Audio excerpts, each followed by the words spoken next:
יברכך אדוני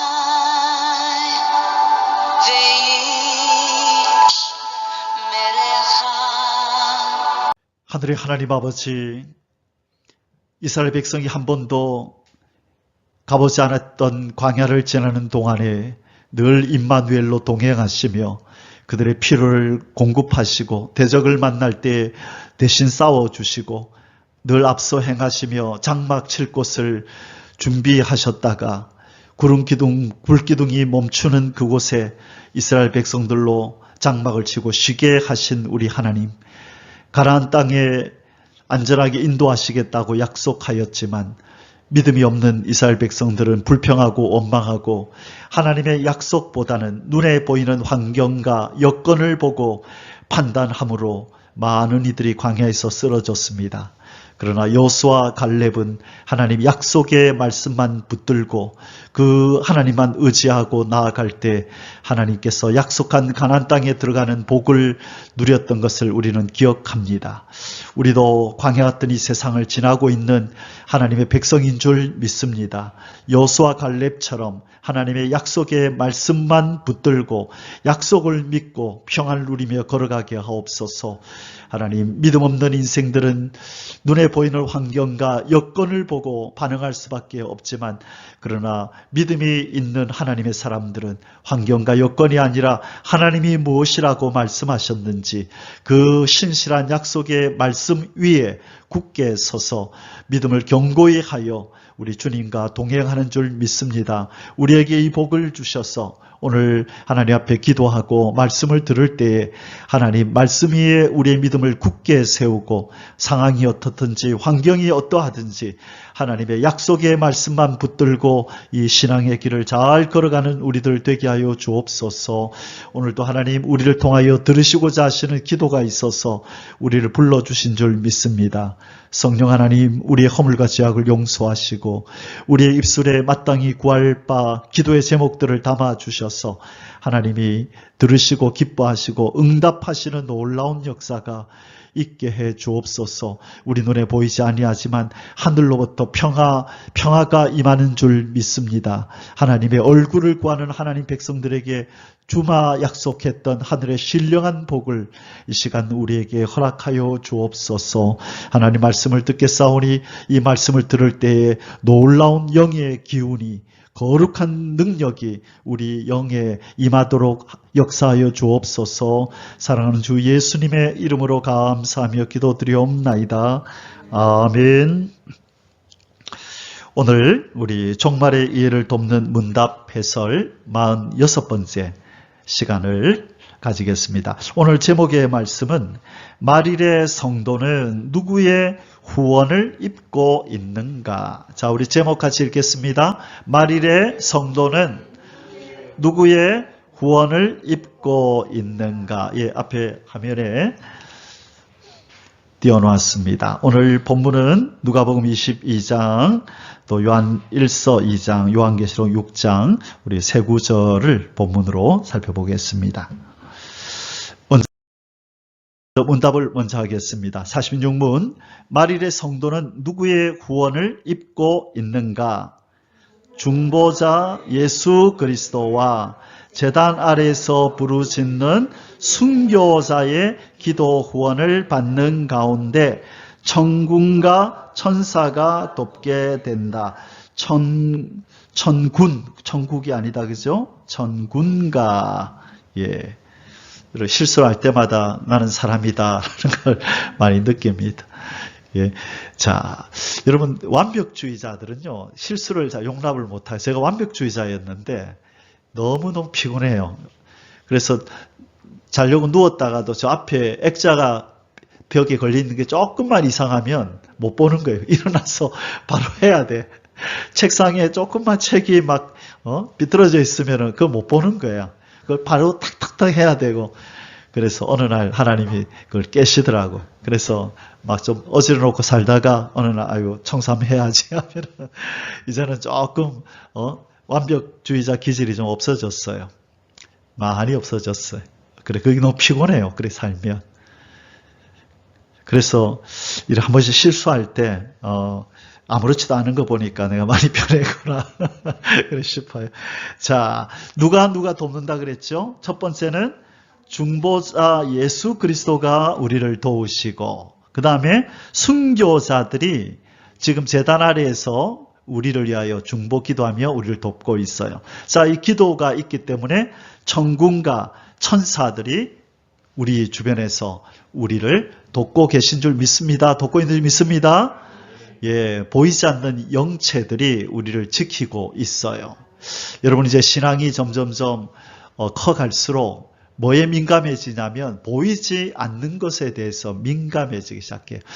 여러분, 예언의 말씀을 배우고 내 믿음이 성장해가는 증거는 어떻게 나타나냐면 이 세상의 일들이 이질감이 느껴져요. 너무 이상해.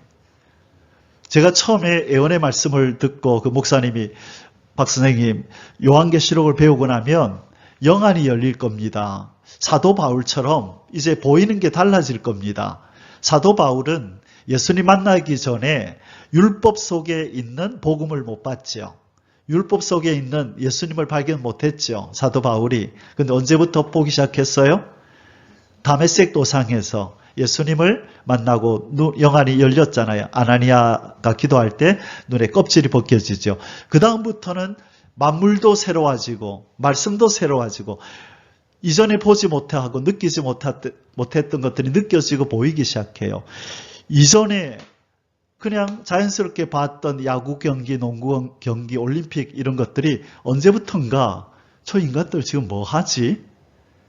그런 느낌이 들면서 전혀 나하고는 어울리지 않는 이 죽은 영혼들이 자기들만의 향연을 벌이는, 자기들끼리 가치를 정해놓고 월드컵에서 우승하면 정말로 좋은 거야 해서 막 울고불고 난리가 나죠.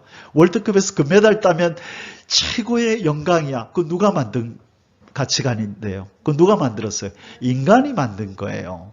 하나님은 그걸 대수롭게 안 여겨요. 오히려 한 사람이 말씀을 듣고 마음이 뜨거워지면서 회개를 했다. 내가 이렇게 살면 안 되겠다. 하늘나라에서는 그게 빅뉴스라고요. 저 사람이 드디어 통회하는 마음을 가졌어요. 하나님 앞에 회개했습니다. 이제는 신앙이 바뀌었어요. 그런 게 톱뉴스로 나온다고요. 누가 월드컵에서 금메달 땄는지 그거 중요한 거 아니에요. 근데 여전히 많은 성도들은요, 세상 사람들이 가지고 있는 기준과 가치관을 그대로 가지고 있어요. 그게 변해요. 신앙이 깊어지고 예언의 말씀을 배우고 하나님의 나라를 우리가 사모하면 사모할수록 점점 이 세상의 것들이 분명하게 보이기 시작해요. 여러분, 복권을 사가지고 안에 뭐가 들었지 할 때 뭘 가지고 끌고요? 동전 가지고 끌지요? 처음에는 덮여 있어서 안 보이죠. 그런데 끌기 시작할수록 끌을수록 뭐가 보여요? 안에 무슨 글자가 새겨진 게 보이잖아요. 우리의 신앙도 마찬가지예요. 신앙이 점점 깊어지고 말씀이 점점 내 속에 들어오고 성령의 기운이 내 속에 들어올수록 가리었던 것, 세상 사람들이 만들어 놓은 가치관과 기준에 가리어 있던 참된 것들이 보이기 시작한다고요. 그것이 세상 사람들은 못 보기 때문에 우리를 이상하게 여기는 거예요. 그래서 갈수록 이 세상에서 살아갈 수가 없는 거예요.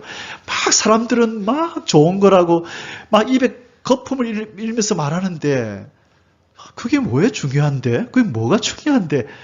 꼭 세상을 달관한 사람처럼 초월한 사람처럼 진짜로 그렇게 변해가요. 그러면서 이 세상의 일들이 가치가 없어지고 이 세상의 악들이 하나님의 완전한 의와 비교가 되면서 이 악한 세상, 정말로 이 세상은 악하구나, 어둡구나라고 이런 감각이 생기면서 이제 무슨 일이 생겨요? 어떤 반응이 나올까요? 이사야 19장 19절의 반응이 나오는 거예요. 뭐가 있죠? 19장 19절에 뭐가 있어요? 뭐가 있어요? 이사야 19장 19절에 어떤 내용이 나와요? 저들이 압박하는 자의 연고로 하나님께 부르짖겠고 하나님은 한 구원자 보호자를 보내서 저희들을 건지실 것이미로다. 그죠? 그들이 뭐 한다고요? 압박하는 자의 연고로 부르짖는데요. 하나님 못 살겠다고. 이 세상은 너무 악하고 어떻게 악인들이 저렇게 큰 소리치고 살고 의인들은 저렇게 맨날 당하고 사는지, 누구의 고백처럼? 하박국의 고백처럼 내가 하나님한테 좀 따져야 되겠다. 성루에 올라가서 성전에 들어가서 하나님 앞에 따져야 되겠다. 그때도 그랬다고요. 그러니까 하나님이 뭐라 그래요? 뭐라 그랬어요? 하박국서에서 뭐라 그랬어요?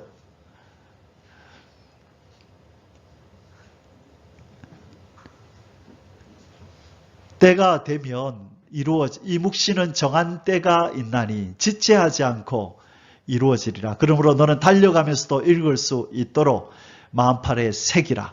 때가 되면 반드시 이 묵시는, 이 예언은 이루어진다. 내가 뭐라고 하든 하면서 하나님이, 악인은 겨와 같이 온데간데 없이 바람에 날려서 없어지는 거고, 의인은 점점 돋는 햇볕 같아서 광명에 이르게 되는 게 하나님의 공의입니다. 그런데 지금 공의가 굽어져 있죠. 악인이 잘 되는 것 같고 의인은 맨날 당하는 것 같죠.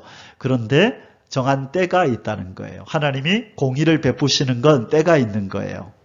그래서 낭망하지 말고, 그래서 갑자기 하박국이 조금 전까지만 해도 울상이 돼가지고 하나님 어떻게 이런 일이 있을 수 있나 해놓고 그렇게 하다가 하나님께서 이 묵시는 정한 때가 있다.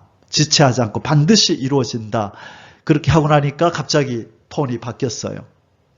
그러면서 뭐라 그러나요? 비록 무화과나무가 무성치 못하고 감람나무의 소출이 없고 우리의 양이 없고 외양간에 소가 없을지라도 나는 여호와로 인하여 즐거워하고 나의 구원의 하나님을 인하여 기뻐하리로다. 그렇지. 그러면 그렇지. 하나님이 절대로 저 악인을 저대로 내버려 두지 않지. 때가 되면 하나님이 처리하실 거야. 공의를 행하실 거야. 그래서 의인이 믿음으로 말미암아 살리라. 그래, 세상아, 악인들아, 너희들 어떻게 하든지 나는 하나님의 말씀을 붙들고 의롭게 살 거야. 세상 흔들리고 믿음 떠나도 나는 하나님만 바라보고 살 거야. 그들이 누구예요? 남은 자, 이긴 자, 그루터기, 거룩한 씨앗이 되는 거예요. 여러분, 점점 갈수록 세상 사람들과 여러분의 가치관이 천양지차, 극과 극을 달려요. 저들은 우리를 이해를 못하고 우리도 저들이 살아가는 방식이나 생각들을 이해할 수 없는 완전히 물과 기름의 차이처럼 완전히 딴 세상을 사는 것을 여러분이 경험하게 될 겁니다. 갈수록 그런 것이 안 느껴진다면 여러분은 갈 길이 먼 거예요, 아직. 그런데 지금 그런 것이 느껴지고 점점 심화되고 있다면 여러분도 모르게 신앙이 많이 성장하고 영계가 지금 열리고 있는 거예요. 그래서 우리는 새하늘과 새 땅을 바라보는 거예요. 하나님, 이 땅을 못 살겠어요. 어느 정도의 그 절규냐면 이스라엘 사람들이 애굽에서 압박을 당하면서 하나님의 선민인데 명색이 종노릇하고 노예 노릇하면서 사는 게 몸에 안 맞는 거예요. 이런 대우가. 그러니까 못 살겠다고 울부짖죠. 아브라함, 이삭, 야곱의 하나님 약속 지켜주십시오. 언약을 지켜주시고 빨리 우리를 데려가 달라고 기도하잖아요. 그 정도의 불편함으로 우리는 세상에서 사는 거예요. 왜 하나님이 자꾸 불편하게 할까요? 위를 바라보라고. 왜 하나님께서 요셉 때는 그 왕이 얼마나 선대했어요. 요셉이 살아있을 때는. 근데 요셉이 죽고 나니까 이제 요셉을 모르는 왕이 나타나가지고 이스라엘 백성을 노예로 삼잖아요. 그죠? 노예로 삼은 것이 잘 된 거예요? 안 된 거예요? 왜 잘 된 거예요? 예? 예? 그렇지. 그 삶에 만족을 안 하잖아요.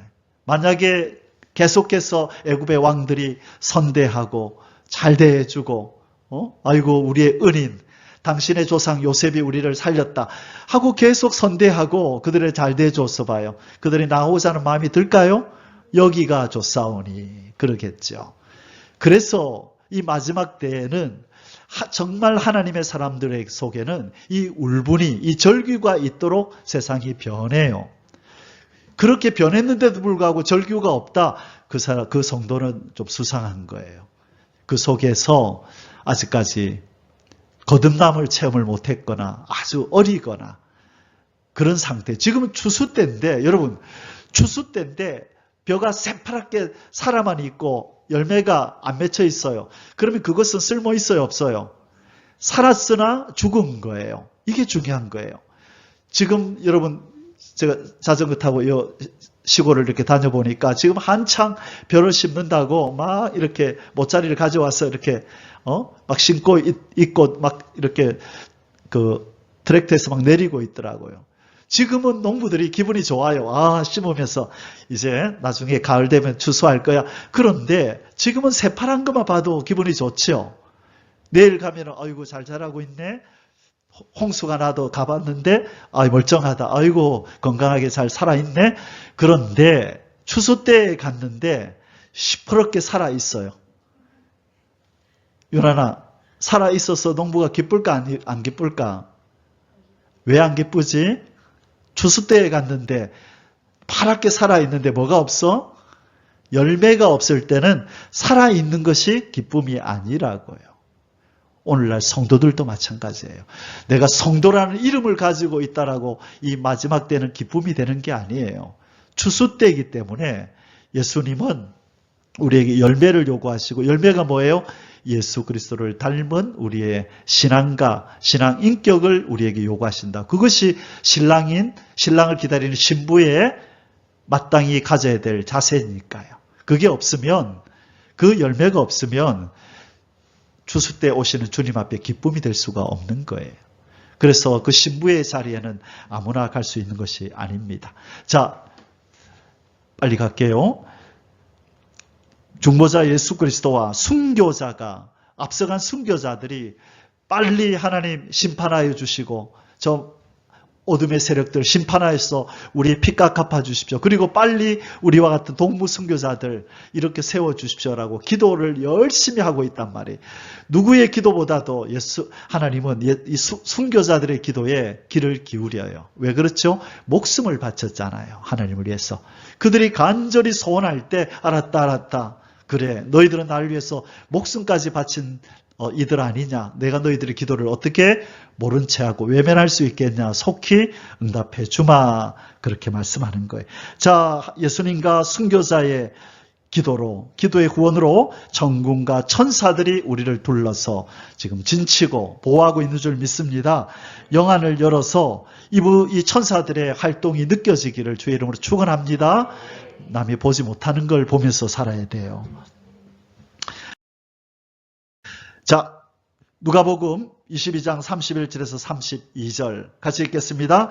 시몬아 시몬아 보라 사탄이 너희를 밀가부르듯 하려고 요구하였으나 그러나 내가 너를 위하여 내 믿음이 떨어지지 않기를 기도하였노니 너는 돌이킨 후에 내 형제를 굳게 하라. 마귀가 예수님이 영안을 열어서 보니까 이 어둠의 세력, 이 사탄이 누구를 유혹해서 넘어뜨리려고 했다고요? 시몬아 시몬아 베드로야 베드로야 사탄이 너를 얼마나 미혹하고 유혹했는 줄 아니? 너를 모르지. 나는 내가 다 봤어. 그래서 너를 위하여 너의 믿음이 떨어지지 않기를 내가 기도했단다. 누구에게? 아버지에게. 아버지여 베드로를 지켜주옵소서. 어둠의 세력들로부터 내 제자를 지켜주십시오라고 기도했다는 거예요. 베드로는 알았어요? 몰랐어요? 몰랐죠. 근데 예수님은 알고 계셨어요. 예수님은 우리가 못 보는 것들 다 보시고 우리의 내일 당면에 있는 어려움과 우리를 대적하는 세력들 예수님은 다 아시는 줄 믿습니다. 그래서 예수님이 우리를 위해서 대신 기도하고 우리를 붙들고 계시는 줄 믿습니다. 자, 중요한 건 이거예요. 의인의 기도는 역사하는 힘이 많죠. 하나님이 제일 기도 응답을 즉각하는 분의 기도가 누굴까요? 예수님이란 말이죠. 순교자들보다도 예수님이 기도하면 즉각 응답해요. 왜? 예수님은 의인이시잖아요. 의인의 기도는 역사하는 힘이 많으니라. 야고보서에.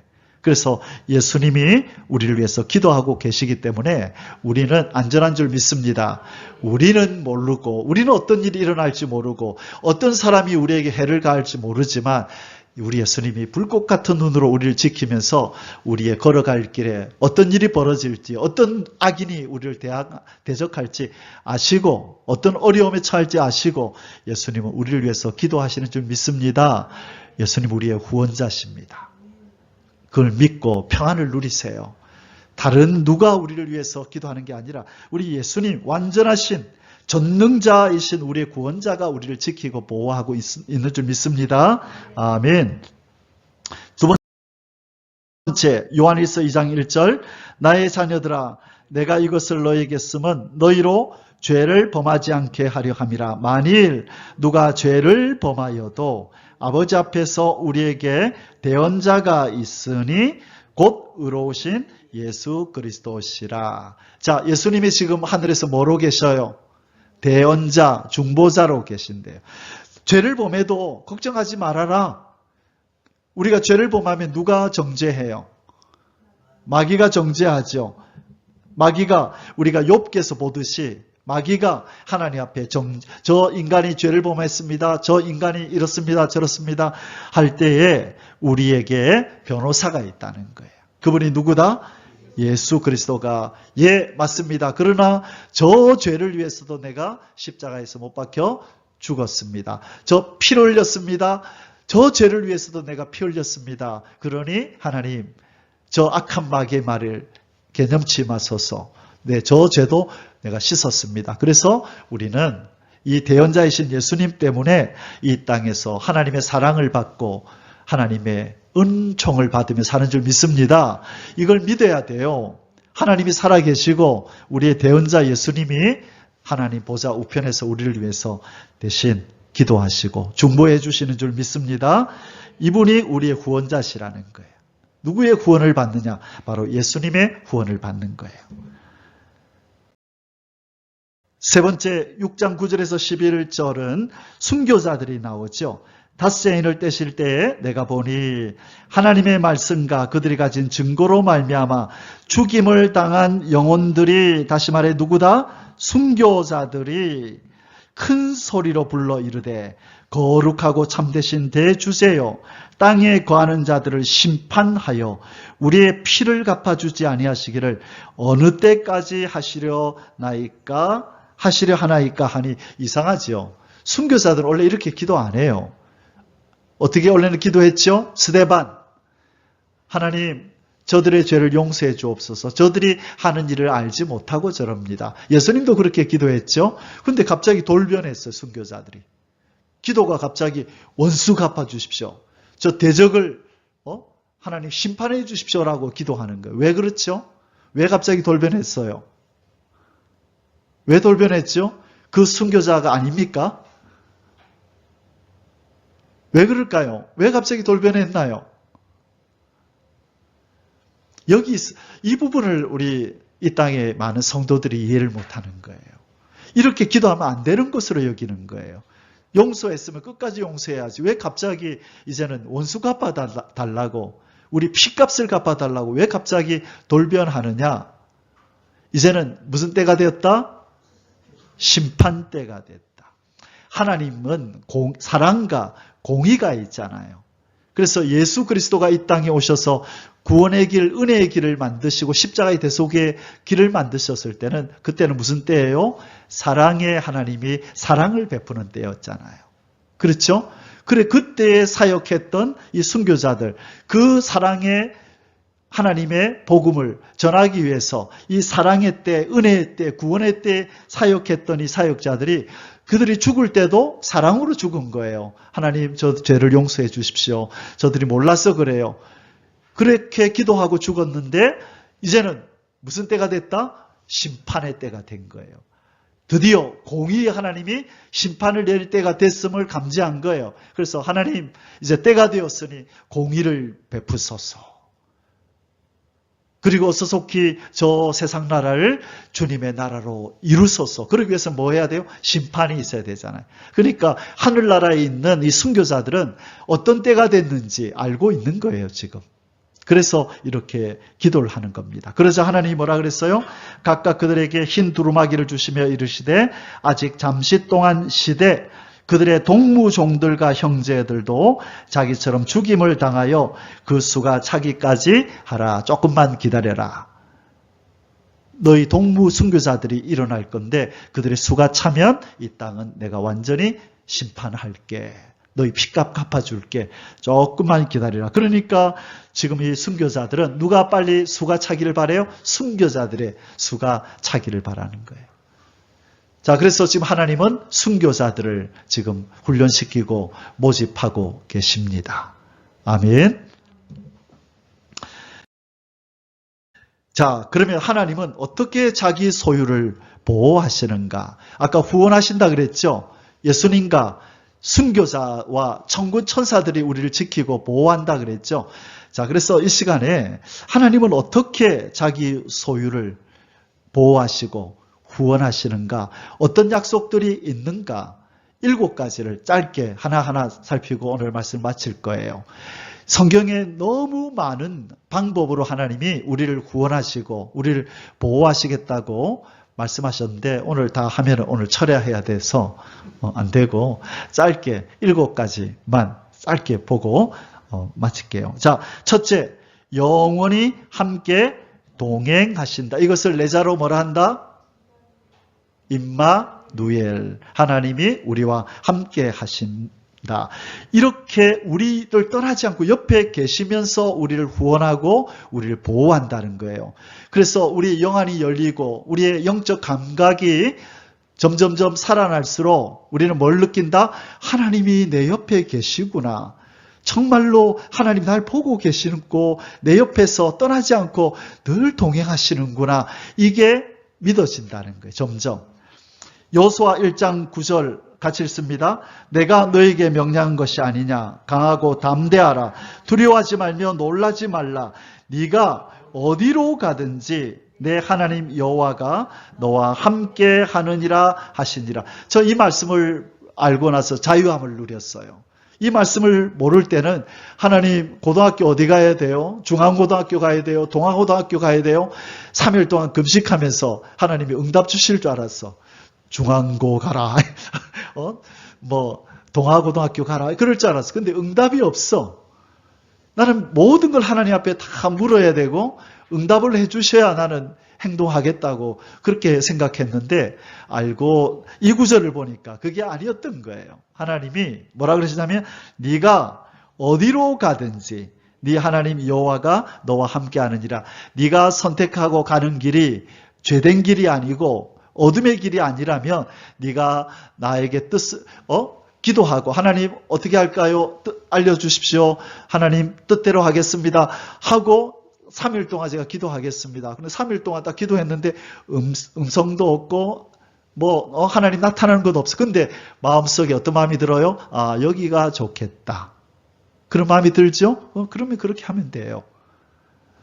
하나님 앞에 먼저 여쭈는 기도의 시간을 가졌잖아요. 그거로 좋게 해요, 하나님은. 너는 항상 어떤 일을 하기 전에 나의 뜻을 먼저 구하는구나. 그래, 내가 네 마음속에 내 소원을 담아줄게. 기도가 끝나고 나면 네 마음속에 이러고 싶다, 저러고 싶다 생각이 들 거야. 그대로 행동해. 그게 죄된 길이 아니면 네가 어디로 가든지 뭘 선택하든지 내가 그 자리에서 널 도와줄게. 이게 우리의 자유의지고 자유예요.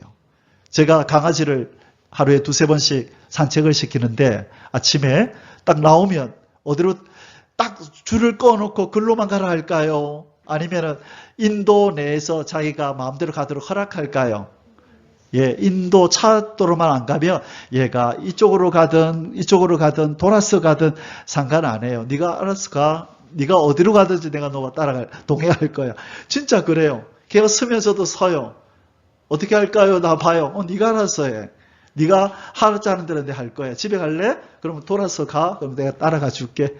그 녀석한테 제가 늘 그래요. 네 원하는 대로 가라. 내가 따라가 줄게. 얼마나 답답하냐 집에만 있으면. 나왔을 때 네 원하는 대로 가.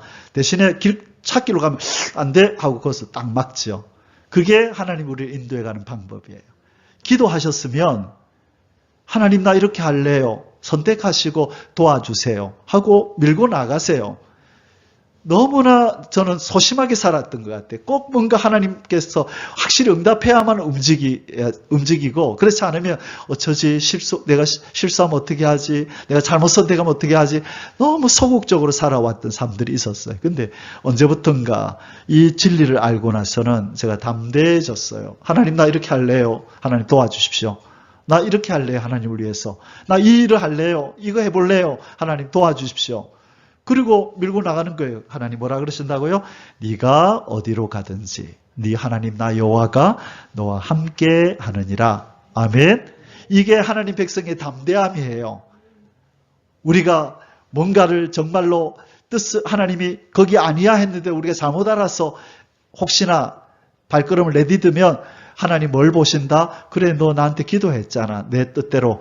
근데 네가 내 사인을 못 알아들었네? 그래도 네가 기도했기 때문에 나는 너를 지킨다 하고 이분이 강건적으로 개입하셔가 딱 막아요. 그때는. 우리가 실수할까 봐 딱 막아요.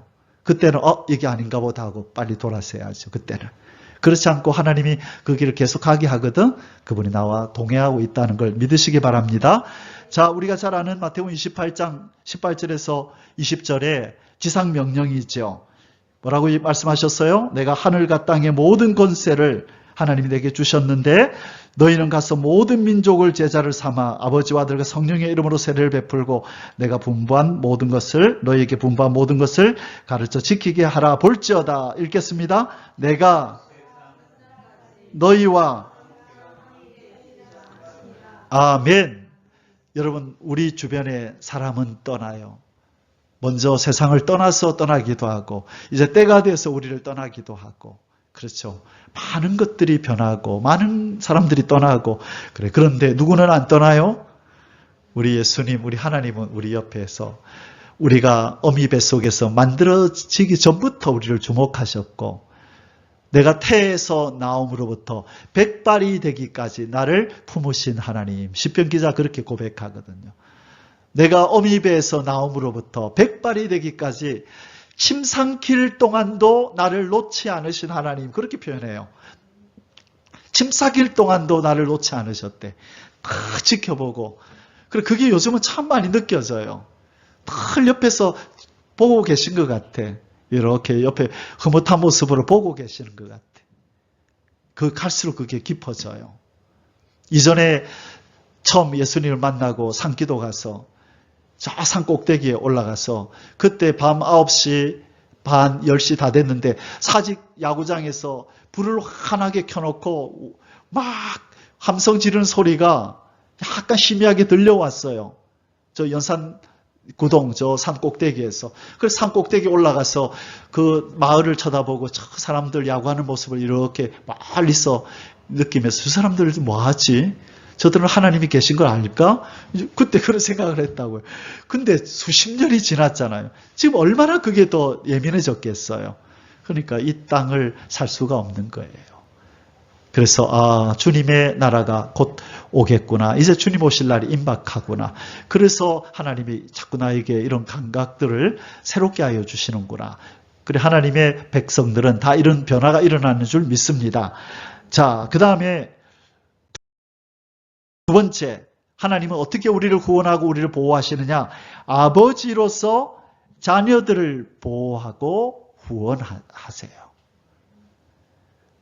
요한복음 14장 18절에 내가 너희를 고아와 같이 버려두지 아니하고 너희에게로 오리라. 예수님이 승천하시기 전에 이제 올라갈 걸 얘기하면서 너희들을 고아처럼 내버려두지 않을 거야.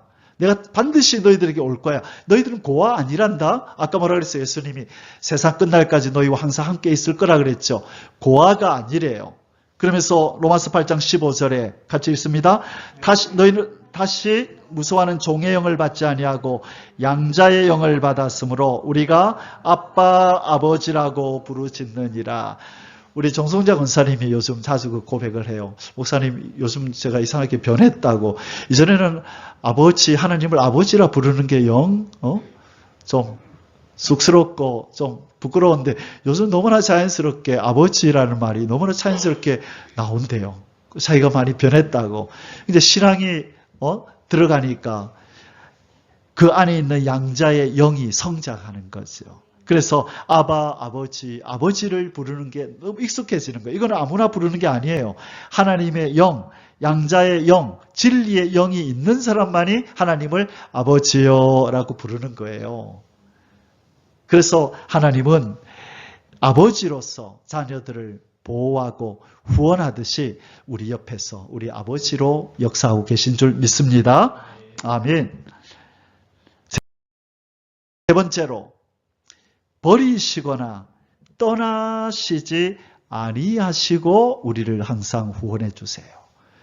많은 성도들이 이 부분을 넘어서지를 못해가지고 율법주의에 빠져가지고 자기가 조금 죄를 짓거나 자기가 조금 하나님의 법을 어기거나 그러면 지레 겁을 먹고 아이고 하나님 나 가만 안 둘 거야. 하나님 나 채찍 들고 나 지금 잡으러 다니셔. 나 교회 안 갈래. 자기가 괜히 겁먹고 하나님은 무서운 하나님으로 여기고 하나님이 날 버리신 것 같아. 이 말을 너무나 쉽게 하는 거예요. 나를 떠나신 것 같아. 하나님이 안 느껴져. 이런 표현을 하거든요. 아니에요. 하나님은 절대로 버리시거나 떠나시지 않으신대요. 신명기 31장 6절에서 8절에 너희는 강하고 담대하라. 두려워하지 말고 그들 앞에서 떨지 말라. 이는 내 하나님 여호와 그가 너와 함께 가시며 결코 너를 떠나지 아니하시며 버리지 아니하실 것임이라. 광야길을 지나는 동안에 어떤 대적을 만나도 떨지 말고 담대해라. 하나님이 너희들 버리지 않고 떠나지 않고 너희들과 함께 동행하신단다. 명심하라 그러는 거예요. 자, 모세가 여호수아를 불러 온 이스라엘이 목전에서 그에게 이르되 너는 강하고 담대하라. 너는 이 백성을 거느리고 여호와께서 그들의 조상에게 주리라고 맹세하신 땅에 들어가서 그들에게 그 땅을 차지하게 하라. 그리하면 여호와 그가 네 앞에서 가시며 너와 함께 가사 너를 떠나지 아니하시며 버리지 아니하시리니 너는 두려워하지 말라 놀라지 말라. 아멘. 버리시거나 떠나시지 않으세요. 예나 지금이나 한번 구원한 하나님의 백성. 이 구약시대는 좀 달라요. 구약시대하고 신약시대는 적용이 달라요. 구약시대는 하나님의 영이 항상 내주하는 게 아니라 잠시 거하다가 사울처럼 떠나버리기도 했지만 그러나 신약의 예수님의 영원한 공로를 힘입은 성도들은 하나님의 한번 구원이 택하심이 영원한 줄 믿습니다. 한번 임하신 성령님이 내주하시는 성령님은 떠나지 않으세요. 때로는 근심하시고 슬퍼는 하시지만 너 이제 구원 없어 하고 버리지 않으신다는 거예요. 이 진리를 바로 알고 있어야 우리 하나님 앞에서 담대함을 얻어요. 이 진리를 알아야 우리가 쓰러지고 넘어졌다가도 하나님은 나를 절대 버리지 않으셔. 오히려 바르게 살려고 몸부림치는 나를 하나님은 측은히 여기시고 오히려 귀하게 여기셔. 나 아버지 앞에 갈래. 그래서 하나님 앞에 나와서 아버지 날 용서하시고 긍휼히 여겨달라고. 오냐 잘 왔다. 힘들지. 이 죄된 세상에서 의롭게 살라니 힘들지. 나한테 와라 힘 줄게. 하나님은 그렇게 하신단 말이에요. 근데 율법주의에 빠진 사람은 내가 하나님 법을 어겼기 때문에 하나님 나 싫어할 거야. 하나님 나 미워할 거야. 나 때리실 거야. 이제부터 징계하실 거야. 그러면서 벌벌 떠는 거예요. 자유함이 없는 거죠. 그러면 절대로 하나님과 깊은 관계 속에 못 들어갑니다. 시편 94편 14절에 같이 읽겠습니다. 여호와께서는 자기 백성을 버리지 아니하시며 자기의 소유를 외면하지 아니하시리로다. 자, 이 구절을 히브리서 13장 5절 아까 그 신명기 말씀을 인용해서 히브리서 13장 5절에서 이렇게 말씀하는 거예요. 돈을 사랑하지 말고 있는 바를 촉한 줄로 알라. 왜? 이유가 뭐냐? 그가 친히 말씀하셨단다. 뭐라고? 내가 결코 너희를 버리지 아니하고 너희를 떠나지 아니하리라 하셨느니라. 어디에서? 여러 성경에서. 신명기에서, 시편에서, 여호수아서에서 많은 성경 구절에서 떠나지 않고 버리지 않겠다고 말씀했는데 너희들 돈이 좀 없다고, 좀 환경이 어렵다고 실망하거나 좌절하거나 절망하지 마라. 하나님이 절대로 버리지 않고 떠나지 않고 옆에 계신다. 상황과 형편을 아시고 하나님이 챙기신다. 도와주신다. 걱정하지 말라고 지금 히브리서 기자는 이렇게 말하고 있는 거예요. 네 번째, 어떻게 보호하시고 후원하시나요? 생명싸개 속에 우리를 감추시고 우리를 보호하십니다. 생명싸개, 생명을 다 보호하는 싸개 속에 다 감춰가지고 건드리지 마. 내 소유야. 그렇게 한다는 거예요. 여러분, 이 내용은 누가 한 말이죠? 이 지혜로운 여인, 이름 뭐지요? 다윗을 만났던 나발의 부인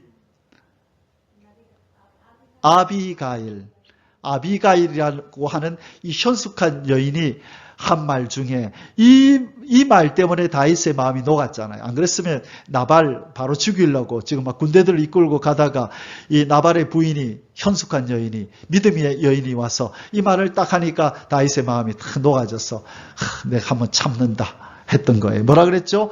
사람이 일어나서 내 주를 쫓아 내 주의 생명을 찾을지라도 내 주의 생명은 지금 내 주가 누구예요? 다윗이요. 내 주여, 당신의 생명은 내 주 하나님 여호와와 함께 생명싸개 속에 쌓였을 것이요. 내 주의 원수들의 생명은 물매로 던지듯 여호와께서 그것을 던지시리이다. 당신은 생명싸개 속에 하나님이 여러분 당신을 보호하고 있습니다. 존귀한 사람입니다. 하니까 다윗이 우쭐해진 거예요. 나발은 요즘 자기 주인을 떠나서 도망치는 그런 나쁜 놈들이 많다던데 하면서 사울을 떠났다고 다윗을 욕했잖아요. 이 나발은. 그런데 이 현숙한 여인 아비가일은 당신은 생명싸개 속에 하나님이 보호하고 있는 존귀한 사람입니다. 그러니까 다윗이 마음이 녹은 거예요. 다섯 번째로 하나님이 어떻게 우리를 보호하시고 후원하시나요? 눈동자처럼 보호하신대요. 여러분, 왜 눈을 왜 깜빡이죠? 여러분, 우리 뇌와 의학자들이 그러더라고요. 우리 뇌에서 명령을 안 했는데도 자율적으로 움직이는 게 우리 눈꺼풀이래요. 이 눈을 자꾸 이렇게 깜빡이는 게 뇌에서 너 눈 깜빡이라고 명령을 안 했는데도 자연적으로 이렇게 움직인다고 제가 들었어요. 왜? 이게 중요하니까 먼지가 많이 앉거나 이러면 빨리 닦아내야 되고 뭐가 날라오잖아요? 그럼 눈부터 감잖아요. 눈을 보호하려고 자동적으로 그렇게 반사작용이 일어난대요. 신기하죠? 눈은 그렇게 중요한 거예요. 그래서 요즘 저는 눈을 많이 묵상해요. 걸어가면서 보이네? 이 보인다는 게 신기한 거예요.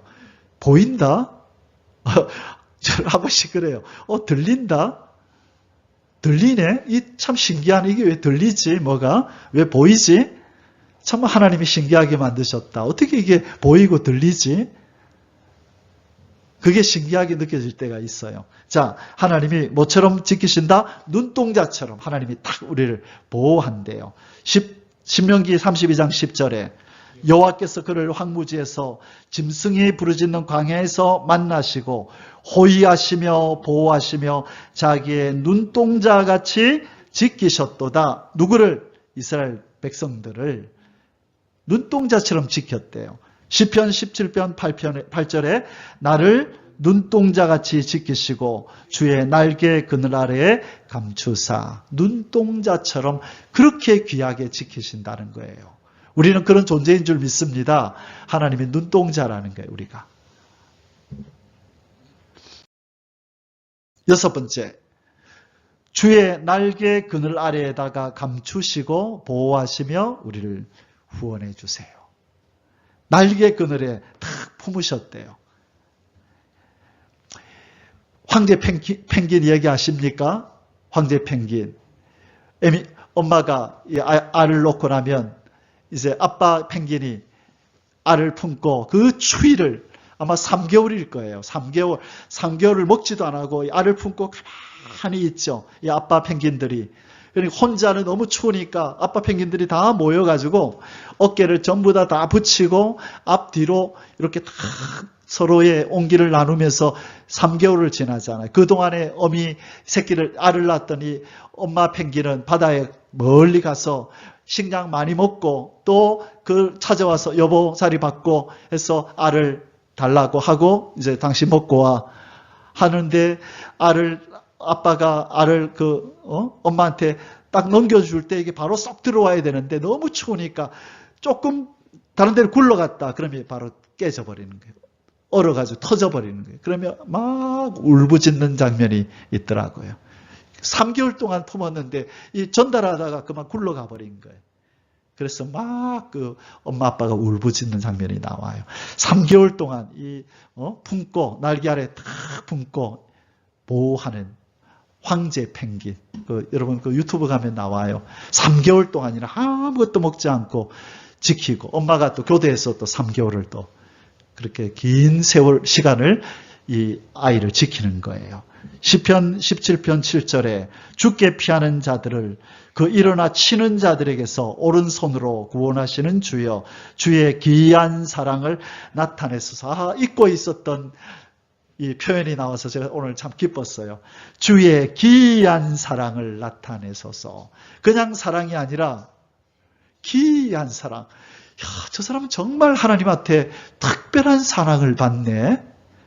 여러분 그 사랑의 주인공이 되시길 바랍니다. 저는 하나님 앞에 그런 걸 많이 느껴요. 하나님 나에게 기이한 사랑을 주셨다. 그래 한 번씩 제가 간증을 이렇게 하면 많은 분들이 참 목사님 참 하나님 앞에 은총을 많이 받으셨네요. 예, 그래요. 하나님이 부족한 저에게 참 많은 기이한 사랑을 베푸셨습니다. 제가 아무리 생각해도 이해가 안 되는 감내할 수 없는 큰 가분한 사랑을 주셨습니다. 자, 무슨 사랑요? 기이한 사랑. 기이한 사랑. 다른 사람이 볼 때, 야, 놀랍다. 어떻게 저런 사랑을 받지? 그런 사랑의 주인공이 되시길 바랍니다. 8절에 나를 눈동자같이 지키시고 주의 날개 그늘 아래에 감추사 내 앞에서 나를 압제하는 악인들과 나의 목숨을 노리는 원수들에게서 벗어나게 하소서. 어디에서? 날개 그늘 아래에 다 감추시고 눈동자처럼 보호하셔서 우리를 지키시고 보호하시고 후원하시는 하나님인 줄 믿습니다. 이 약속을 믿으세요. 이게 하나님의 약속이에요. 말씀에 기록해뒀다고요. 하나님이 자녀된 우리에게. 마지막 7번째로 소유된 자기 백성들을 반드시 지키시고 후원하신다. 뭐가 됐다고요? 소유. 그분의 소유. 그분의 것이 됐다는 거예요. 여러분 자기 것 아니면 참견 안 하죠. 그런데 자기 것을 누가 뺏어가거나 그렇게 망가뜨리려고 그러면 주인이 가만히 안 있죠. 노발대발하죠. 바로 하나님이 우리 보고 너는 내 거야 라고 아무도 건드리지 못해 라고 보호하신대요. 자, 마지막으로 우리 1절에서 4절 읽고 기도하겠습니다. 야곱아 너를 창조하신 여호와께서 지금 말씀하시느니라. 이스라엘아 너를 지으신 이가 말씀하시느니라. 너는 두려워하지 말라. 내가 너를 구속하였고 내가 너를 지명하여 불렀나니 너는 내 끼라. 사투리로 너는 내 끼라. 너는 내 것이다. 내가 너를 지명하여 불렀어. 내가 너를 구속했어. 넌 내 거야. 이제 아무도 너 못 건드려. 내 거야. 그러시는 거예요. 자, 그러면서 어떻게 보호하시겠대요? 네가 물 가운데로 지날 때에 내가 너와 함께 할 것이라. 홍해, 요단강. 강을 건널 때에 물이 너를 침몰하지 못할 것이며 네가 불 가운데로 지날 때에 타지도 아니할 것이요 불꽃이 너를 사르지도 못하리니. 다니엘의 세 친구 풀무불 속에 7배나 뜨거운 물에 들어갔지만 불이 결코 상하게 하지 못하잖아요. 머리털 하나 상하지 않잖아요. 하나님이 너는 내 거야 하고 보호하시면 이런 일이 일어난 줄 믿습니다. 하나님은 살아계시고 전지전능하셔서 자기 소유를 이렇게 지키십니다. 우리를 후원해 주신다고요. 그래서 왕의 위엄을 가지고 사세요. 우리를 지키시는 분이 이렇게 꼼꼼하고 세심하게 세밀하게 하나님 우리를 보호하고 지키시고 후원하시는 줄 믿습니다. 마지막 3절 4절 읽겠습니다. 대전하는 여호와 내 하나님이요 이스라엘의 거룩한 이요 내 구원자임이라. 내가 애굽을 너의 속량물로 구스와 스바를 너를 대신하여 주었노라.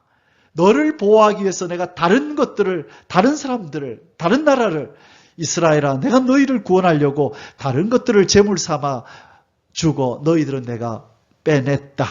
그 말이에요. 43장 4절 이사야, 내가 내 눈에 보배롭고 존귀하며 내가 너를 사랑하였은즉 내가 네 대신 사람들을 내어주며 백성들이 내 생명을 대신하리니. 다른 것들을, 악인들을 네가 환난당할 자리에서 바꿔치기 할 거다. 너는 내 거야. 절대 보호할 거야. 하나님 그렇게 말씀하십니다. 여러분 말씀을 들으면서 담대함이 생기나요? 저는 이 약속의 말씀, 하나님의 약속을 믿는 믿음이, 그 믿음이 중요한 거예요. 그 약속을 믿는 믿음을 가질 때 무슨 사랑이 경험된다? 주의 기이한 사랑. 여러분 오늘부터 그렇게 기도하세요. 하나님 나 사랑해 주시는 줄 믿습니다. 하나님 주의 기이한 사랑을 경험하게 해주십시오. 저도 기이한 사랑을 주님 앞에 드리겠습니다. 남이 추종을 불허한, 남의 추종을 불허하는, 남이 상상도 못할 나의 마음과 뜻과 정성을 다 바쳐서 하나님을 내가 섬기고 하나님을 사랑하리니 하나님의 기이한 사랑을 내게 부어주십시오. 여러분 하나님과 그렇게 언약을 맺으시는 밤이 되시기를 주의 이름으로 축원합니다. 아멘. 기도하겠습니다. 항상 임마누엘의 역사로 동행해 주시는 우리 주님, 우리 주님의 나라에 안전하게 도착할 때까지 우리를 생명사계 속에 주님의 날개 그늘 아래 우리를 눈동자처럼 지키시고 감추시고 보호하여 주시옵소서. 우리 하나님의 전지전능한 능력이 능히 이렇게 하실 줄 믿고 감사를 드립니다.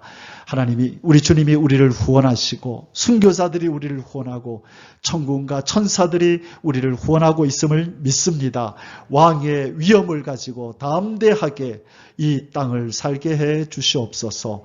사랑하는 주 예수님의 이름으로 간절히 기도하옵나이다. 아멘. יברכך